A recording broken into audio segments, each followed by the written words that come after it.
دیکھیں جو 13ویں دفعہ کا انہوں نے ذکر کیا چودھری پرویز الہی کا 13 ٹائمز کہ کورٹ کا آرڈر سائیڈ میں اریسٹ کرنے والوں نے اریسٹ کر لیا.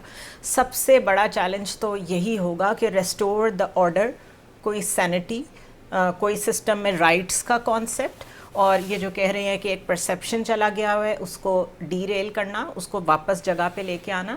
ایک دفعہ جو چیز پولیٹیسائز ہو جائے اس کو آپ ڈی پولیٹیسائز کر سکتے ہیں.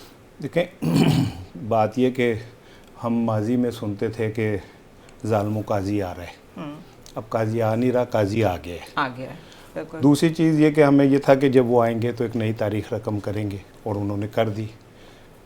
ہسٹری میں پہلی دفعہ ہوا ہے کہ چیف جسٹس صاحب نے جب حلف لیا تو ان کی اہلیہ محترمہ بھی ساتھ کھڑی تھی. حالانکہ میں تو ذاتی طور پہ سمجھتا ہوں کہ جو جج ہوتا ہے وہ معاشرے سے دور رہتا ہے اور اپنے رشتوں کو, آپ نے آڈیوز چیف جسٹس صاحب کے خاندانوں کی سنائی کہ ان کی بیگمات یہ کہتی ہیں وہ کہتی ہیں, تو اس ریفرنس میں ان کا کھڑا ہونا جو ہے وہ تھوڑا سا میرے لیے بھی ایک سوالیہ نشان ضرور ہے. رشتوں کا احترام اور محبت اچیومنٹس کے اوپر اچھی بات ہے, لیکن میں سمجھتا ہوں کہ عوامی عہدوں کے اوپر کچھ چیزوں کو تھوڑا سا وہ رکھنا چاہیے. اب آ جائیں, میں آج 1 منٹ زیادہ لوں گا اجازت دیں تو. آئین کیا, حلف کیا ہوتا ہے؟ حلف کے 3 جز ہیں. پہلا ہے کہ جی وہ آئین پاکستان سے وفادار ہوں گے. دوسرا ہے کہ وہ اپنے ذاتی مفادات سے بالاتر ہوں گے, ٹھیک ہے نا. اور تیسرا یہ ہے کہ وہ جو پاکستان ہے اور پاکستان کے جو عوام ہیں ان کو انصاف فراہم کریں گے. اگر یہ 3 جز ہم تمام ججوں پہ انکلوڈنگ قاضی فائز عیسیٰ صاحب پہ بھی اپلائی کریں تو ہمیں سمجھ آ جائے گی کہ ہمارا آئین کہاں کھڑا ہے. وہ کہتے ہیں نا قسمیں رسمیں پیار وفا, وعدے ہیں وعدوں کا کیا.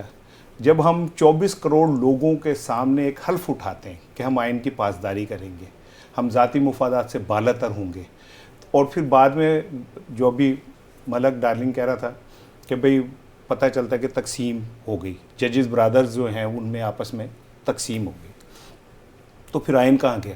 اگر آپ نے ذاتی خواہشات اور ذاتی ایجنڈے کے اوپر فیصلے کرنے ہیں تو وہ حلف جو آپ 24 کروڑ لوگوں کے سامنے اٹھاتے ہیں وہ کہاں گئے؟ قاضی صاحب کے لیے جو یہ اب نئی تقرری ہے, یہ کوئی پھولوں کا بستر نہیں ہے, یہ کانٹوں کی سیج ہے.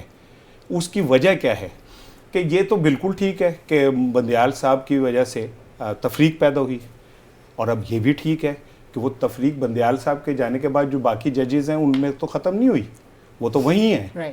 اب یہ ان کا کام ہے کہ یہ اس تاثر کو ختم کریں کسی طرح. دوسری چیز یہ ہے, یہ جو ایک تاثر بن رہا ہے کہ لو یہ اب نون لیگ کے اس رستے کے سارے کانٹے ختم ہو گئے, ہن میاں آئے گا کیونکہ ساڈا قاضی آ گیا, تو پھر جو حلف ہے آئین سے وفاداری کا اور ریاست سے وفاداری کا وہ کہاں گیا؟ اگر آپ انڈیویجولز کے لیے کہتے ہیں ساڈا بندہ آ گیا. مثال کے طور پہ جو حدیبیہ پیپر مل تھی, قاضی صاحب نے اسے اوپن اینڈ شٹ کیس قرار دے کے فوری طور پہ بند کر دیا تھا, اور جو اس کا نتیجہ کیا ہوا کہ شہباز شریف جن کے سر پہ تلوار لٹک رہی تھی وہ ختم ہو گئی, اور شہباز شریف کو ایک نئی زندگی مل گئی, اور شہباز شریف نے اس کے بعد جو ہے واپسی کی. تو خالی یہ نہیں ہے کہ قاضی صاحب آئے ہیں تو کوئی بڑے بلے بلے ہو جائے گی. قاضی صاحب پہ بہت زیادہ پریشر ہے. پریشر کیا ہے کہ کہا یہ جا رہا ہے کہ قاسم کے ابو کے دور میں ان کے خلاف ریفرنس آیا, ٹھیک ہے نا. اب وہ چیف جسٹس ہیں, تو کیا آپ اب وہ ذاتی اناد کو سامنے رکھ کے فیصلے کریں گے کہ کیونکہ قاسم کے ابو نے ریفرنس لے کے آیا تھا تو آپ ذاتی اناد سامنے رکھ کے فیصلے کریں گے, یا آئین اور قانون کے مطابق فیصلے کریں گے؟ یہ اب آنے والے دنوں میں مجھے ان سے امید ہے کہ وہ یقیناً, کیونکہ قاضی صاحب کے متعلق میرا بھی حسن ظن یہی ہے کہ وہ آئین کے اور ڈیموکریسی کے ساتھ کھڑے ہونے والے انسان ہیں, اور انہوں نے